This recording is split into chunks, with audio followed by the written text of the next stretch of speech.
Thank you very much indeed. Last piece by Mio from his Saudades do Brasil. Does sound like a Frenchman who's just about hanging on to his good manners. Before that, Villa-Lobos, I think, very much at home in his own language. It's Branquinha. What's that? Branquinha is a white doll. This is from a suite of several imaginary dolls from the baby's family. Ah, yeah. So you're doing this you're doing the whole baby sort of list, as it were. Yes, exactly. On Monday, aren't you? All of them. Yes. It's an interesting thing to be influenced by, isn't it? Yes, Villa-Lobos was a fantastic dreamer, and he devoted 50% of his production to the universe of children. So there's a lot of lullabies and themes from children from all over the world. Yeah, well, it's in a long tradition, after all, isn't it? As you Yes. think of Debussy and even Schumann. It's true. What would you say characterises Villa-Lobos' voice? What's original about it? The originality about Villa-Lobos is that he's a very anti-academic composer, and he worked as a young man in a group of choro, which means popular musicians from the streets of Rio. So he puts in his new music the avant-garde from European composers of the time, but also the rhythms of the diversity of Brazilian culture. And then he went throughout Brazil to make researches about folk music and indigenous music. A lot of very funny stories. One I read yesterday was amazing. He said that he learned from the parrots that had, a very old age, 200 years, lost songs from the indigenous people because they didn't remember. So he took from the singing of the parrots. So the parrots had actually heard something maybe 150, 200 years ago. Yes, exactly. Isn't that amazing? They're very bright parrots. Even the parrots in Brazil are musical. It's true. I'm sure they're very rhythmic as well. Well, you talked about the street music, and in fact you have harnessed the power of street music to classical music as well, and maybe not unlike what's going on in Venezuela with Sistema, which is bringing lots of young children together in orchestras. You've embarked on a rather extraordinary project yourself. Yes, exactly. It's called Camerata Vale Música. It began with my love towards percussion, and now I formed this orchestra that is a little different than the Venezuelan experience, because it brings together into an orchestra musicians from the popular and the classical fields. And we are specialized in Brazilian music. So the first year we did the whole tour, making an homage to Villa-Lobos. This year, Nazaré. And the kids are really, developing so much. It's amazing to see that. It's a wonderful experience. These are young people from the shanty towns. Exactly, exactly. And with them, we made a tour in Brazil. We went to Japan as well. We made a DVD that now is going to be distributed, as I said, throughout the world, and it's changing their lives completely. They are other people, really. Fantastic. How many can you reach? How many can you help? Well, yes, the system has 300 children, and we toured last year 13 in the orchestra of Villa-Lobos. This year is a small chamber group, a quintet, to make an homage to Nazaré, and every year it changes format.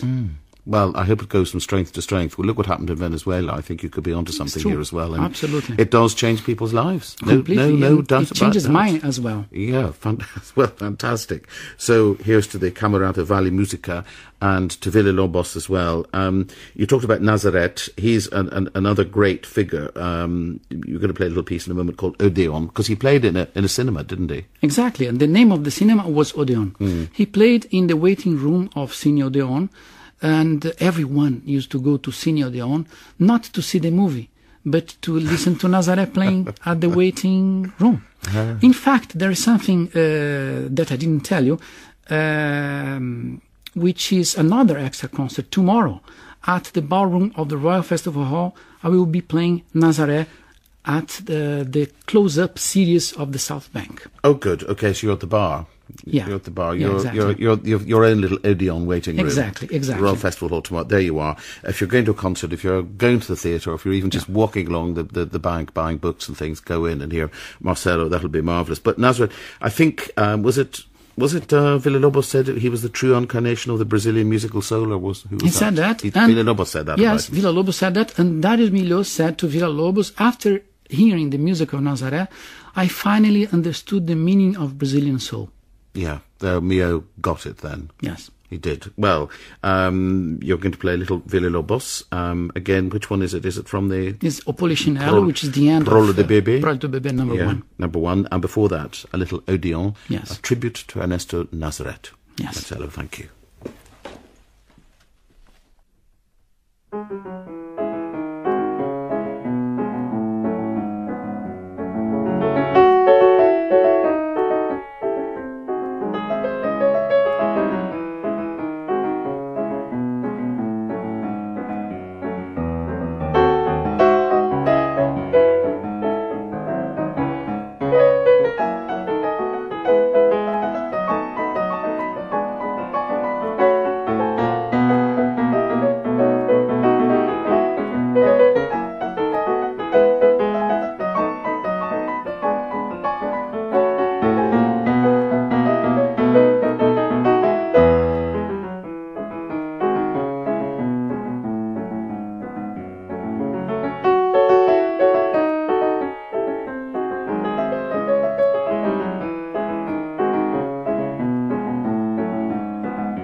Thank you very much indeed, Marcelo Bratke playing O Polichinello, inspired I think by the Commedia dell'arte by Villa-Lobos, and before that Odeon by Ernesto Nazaret, and his recital at the Purcell Room in London on Monday at 7:45. The programme's called Carnival Trilogy. Villa-Lobos, Mio, of course, who went there and got the idea of it all, and Ernesto Nazaret. Latest CD of the music of Nazaret is now out on Quartz, and he'll be playing the bar of the Royal Festival Hall in London tomorrow if you'd like to pop along, and we look forward, Marcelo, to Camerata Valley Musica coming from Brazil, and keep up the good work out there. That sounds fantastic. I hope to bring them next year. Good. Okay, it's a date. Well, fingers crossed. So we look forward to squeezing them in here, definitely. Thank you. you're doing what they're doing, of course, next door in a way. Music is everywhere, I know, and partly thanks to the wonderful Sistema, and we talked about in Venezuela, which helps hundreds of thousands of children as well. The cream of their crop is the Simon Bolivar Youth Orchestra, as their conductor Gustavo Dudamel, echoing all those sentiments, says, music changed our lives, music is our life.